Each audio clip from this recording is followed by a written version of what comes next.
સુરત સ્થાનિક સ્વરાજની ચૂંટણીના પ્રચારમાં નાયબ મુખ્યમંત્રીનું મોટું નિવેદન સામે આવ્યું છે। વોર્ડ નંબર 7 કતારગામ વેડના મધ્યસ્થ કાર્યાલય પર હર્ષ સંઘવીએ આ નિવેદન આપ્યું છે। હર્ષ સંઘવીએ વિપક્ષના નેતાઓએ મોટી ચેતવણી આપી છે। વહેલી સવારે જાગે એટલે 5, 25 કે 50 લોકોની નેતાગીરી હર્ષ સંઘવીને સવારથી નામ ન લે તો તેમની નેતાગીરી જ ના પૂરી થાય તેમ જણાવ્યું। પણ તેમણે નક્કી કર્યું છે કે એકને સીધા કરી દઈશ। તેમણે વધુમાં જણાવ્યું કે લુખ્ખા ટપોરીઓનો વારો લાગી ગયો, હવે બીજાનો વારો લાગશે, પણ લાગશે જરૂર। 45 વર્ષના ઉપરના અહીં લોકોએ કોંગ્રેસનું થોડું ઘણું શાસન જોયું હશે। 55 વર્ષથી મોટી ઉંમરના લોકોએ તો કોંગ્રેસનું દુઃશાસન જોયું હશે। સુરત, અમદાવાદ, વડોદરા અને સૌરાષ્ટ્ર લુખ્ખા અને ટપોરિયાના નામથી ઓળખાતું હતું। ગુજરાતમાં ફોર્મ પરત ખેંચવાને લઈને હર્ષ સંઘવીનું મોટું નિવેદન સામે આવ્યું છે। ફોર્મ ભરવાની છેલ્લી તારીખ સુધી સમય પૂર્ણ થતાની સાથે 200 સીટો પર જીત થઈ ગઈ છે। જેણે ભર્યા પ્રચારમાં નીકળ્યા અને લોકોનો આવકાર ન મળ્યો। ગામડાઓમાં નો એન્ટ્રી થઈ એટલે બીજા 520 ખરીદી પડ્યા।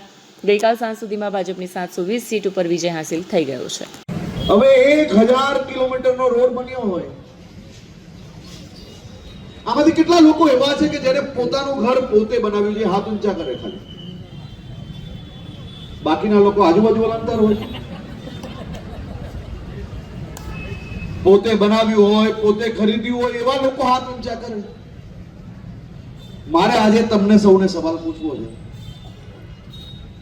કે તમે ગમે તેટલા મોંઘું ઘર બનાવ્યું હોય, શું તમારા ઘરમાં કોઈ દિવસ નળ નથી બગડ્યો? જરાક જોરથી બોલો બધા। શું તમારા ઘરની અંદર કોઈ દિવસ ટ્યુબલાઇટ કે બલ્બ નથી બદલાવવો પડ્યો? શું ભારે વરસાદ આવે તો તમારી અગાસીઓ ઉપર કોઈક વાર જામ થઈને પાણી નથી ભરાયું? શું તમારા ઘરનો કલર 2, 5, 7 વર્ષે નથી ઉતર્યો? તો તમે શું કરો છો? શું કરો છો? ભાઈ, કામ કરો ત્યાં રિપેરિંગ તો આવવાનું જ છે। તો આ સુરત મહાનગરપાલિકાનું કામ ખૂણે ખૂણે થતું હોય તો શું નાની મોટી તકલીફ કોઈ દિવસ ના પડે? ભાઈ, પડે કે ના પડે?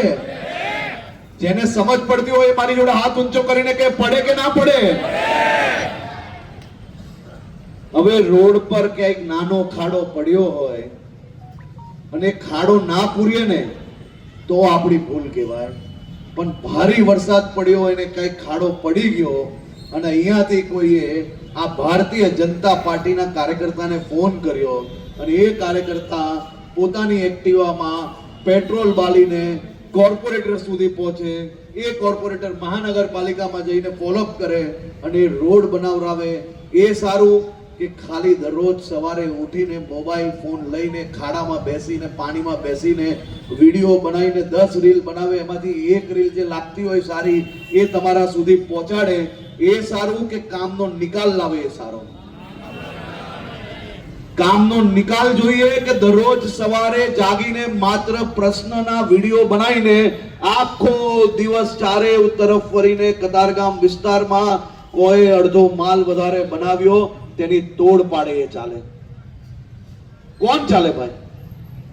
આ અડધી રાત્રે તમારી જોડે આ આટલા વર્ષથી કોનો દિલનો સંબંધ છે ભાઈ? અડધી રાત્રે જગાડીને તમે કોઈને ખકડાઈને કહી શકશો તો એ માત્ર ને માત્ર ભારતીય જનતા પાર્ટીના કાર્યકર્તાને કહી શકશો। એનું કારણ શું છે?